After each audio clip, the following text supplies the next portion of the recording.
Hello gang, Camel Up, and what a board game this is. In Camel Up, these camels are going to be racing around the pyramid, and we are not going to be racing the camels, but we will be betting our lovely Egyptian coins on who is going to win. And the player at the end of the race with the most coins from winning the most bets is the winner. As you can see by my box, I have the first edition of this game. If you have the second edition with a box that looks like this, the rules are more or less the same, and I shall be pointing out where there are differences along the way. But without further ado, let's get set up. Setup is really quite simple. Place the board in the middle of the table and place the pyramid in the middle of the board. The first time you get this, you're going to have to construct the pyramid. It explains that rather well in the rules, so I'll let you discover that on your own. You're going to be playing as one of these 8 extremely good looking people, so pick the one that tickles your fancy the most. If I'm going to be playing as this big guy with his lovely moustache, then I would also take the tile here that has the same guy's face on it. I would take those cards, and then if you're not playing 8-player, put any remaining cards and tiles back in the box. Then on each of these spaces, here it is blue, so take the 3 blue tiles and place them with the 2 there furthest down in the pile. Place the one with the 3 on top of the 2 and the one with the 5 on top of that. Do that for all 5 colours. Then there should be 5 of these tokens. Place them just over here.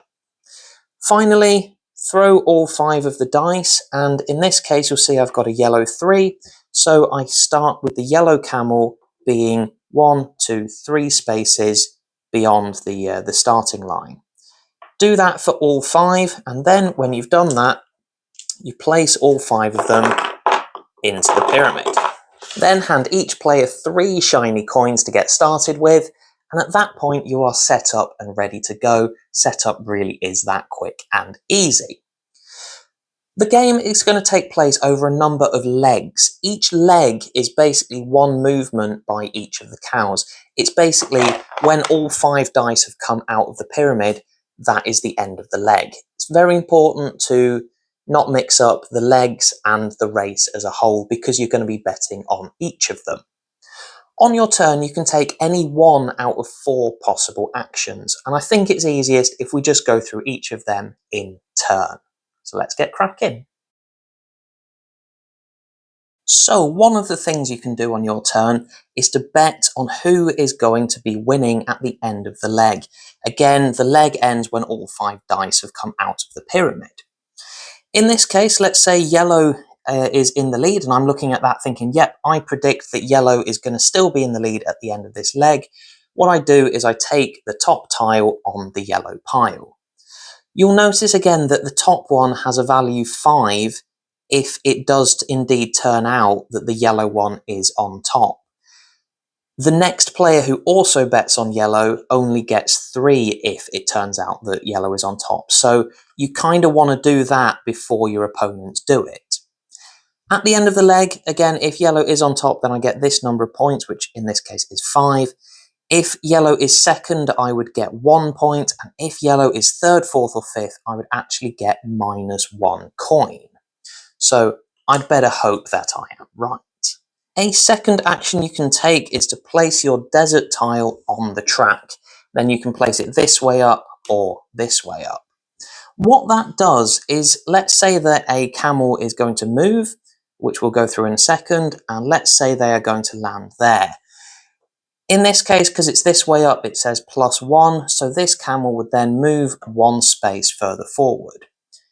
The one next to it means that because it landed there, I would actually take 1 coin from the supply, so that's actually worth money for me. I could alternatively place it this way up, in which case a camel landing there would go back 1 step, and that's not very good at all, for that camel, that is. There are a few little rules about this. You cannot place 2 of these next to each other, so there would have to be at least 1 gap in between. You also cannot place these on a square that already has tiles. That isn't allowed either. And finally, the number 1 square in the very beginning, you can't place one of these there either. A third action you can do on your turn is to take one of these pyramid tiles. Taking one of them immediately gets you 1 shiny coin, which is brilliant because, again, most money at the end of the game wins. It also allows you then to take one of these dice out of the pyramid and move at least one of the camels. Give it a little shake, place it upside down, pull the lever, and in this case I've got a yellow 2, so the yellow camel will move 2 spaces forward. The rules are a little bit more complicated if it's a camel that has other camels on their backs, but I'll go through that in a minute.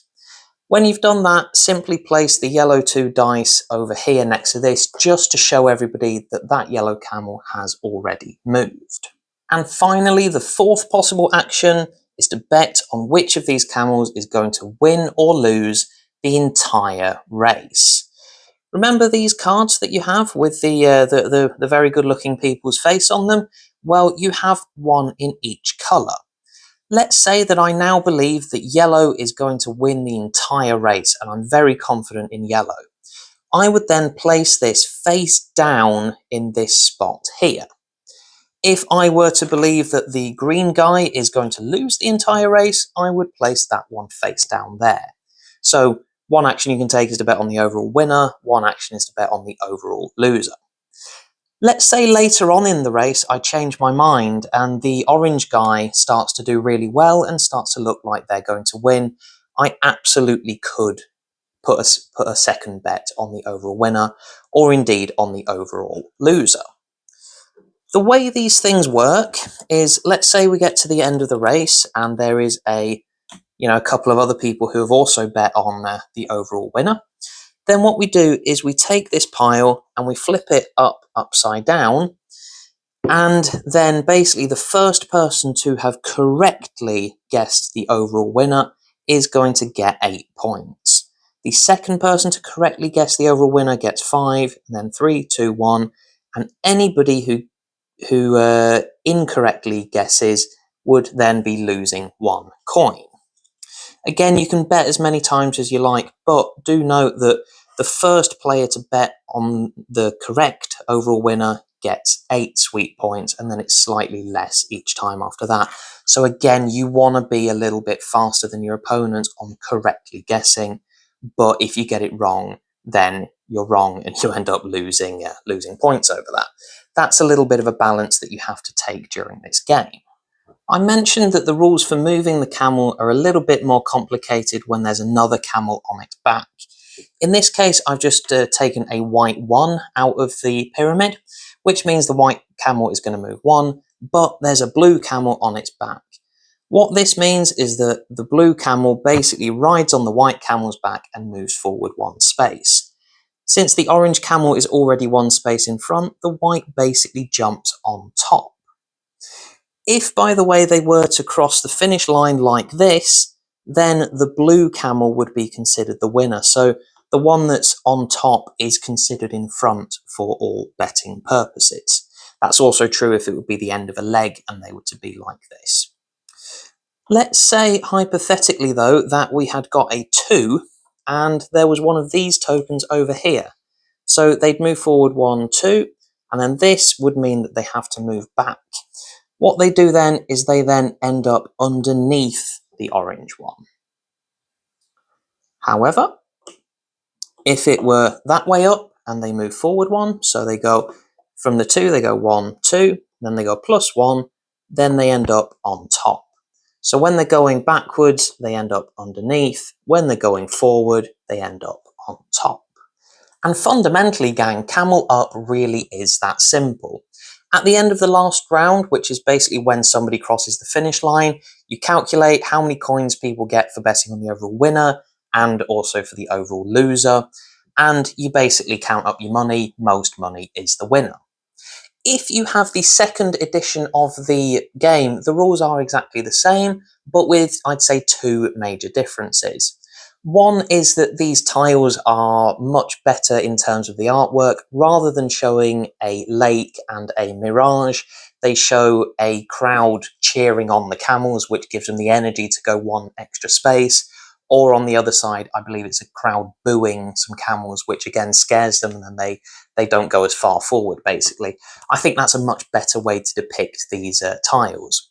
But the second thing that's different is that you also have two other camels, which basically move around the track backwards. So they'd be going around, and they basically have the potential to pick up a camel and take it with them backwards.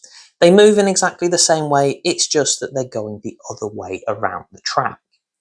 So yeah, it just gives you an extra thing to think about, basically. But that's all from me. I hope that you have enjoyed this video. I do have a review video for Camel Up coming next week. It should be out, and yeah, I really hope you enjoy this game. I've got to say, I have been really enjoying it myself.